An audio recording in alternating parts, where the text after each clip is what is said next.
আশা লা ইয়ামাসসুহুম ফিহা নাসাবুন, মানুষ কিন্তু সুখেও ক্লান্ত হয়ে যায়, দুঃখেও ক্লান্ত হয়ে যায়, রোগে শোকেও ক্লান্ত হয়, হাসতে হাসতেও ক্লান্ত হয়। ও অনেকক্ষণ ধরে আড্ডা দিতেছে, হাসতেছে, তো একটা সময় আর ভাল লাগে না, ঠিক না? এমন হয় না? তা আল্লাহ তাআলা বলেন জান্নাতে লক্ষ কোটি বছরও এক সেকেন্ডের জন্য কোনোদিন বান্দা ক্লান্ত হবে না।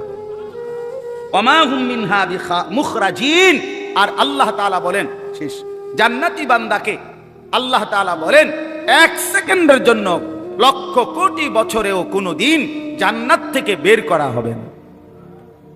এবার শেষ কথা শুনেন, আমার কথা শেষ। আল্লাহ তাআলা বলেন বন্ধু এই কথাটা খেয়াল করেন, ছেলেরাও বাবারাও।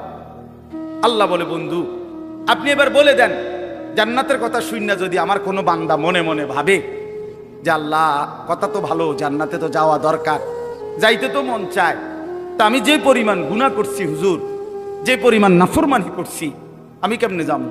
আমার তো গুনাহ অনেক বেশি। তা আল্লাহ বলেন নাব্বি ইবাদি আন্নী আনাল গফুরুর রহিম, বন্ধু বলে দেন বান্দা গুনাহ যত বেশি হোক কোনো অসুবিধা নাই, আমি আল্লাহ গফুর রহিম, আমি চূড়ান্ত ক্ষমাশীল, আমি চূড়ান্ত দয়াবান। আসমান পর্যন্ত যদি গুনাহ পৌঁছে যায়, কসম আল্লাহর আমি ওয়াদা দিলাম মাফ করে দেব। শুধু গুনাহ ছেড়ে দাও, আমার কাছে ফিরে আসো, চোখের পানি ফেলে মাফ চাও, আর করবা না, ওয়াদা দাও আমি 90 বছরের গুনাহ একসাথে মাফ করে দেব।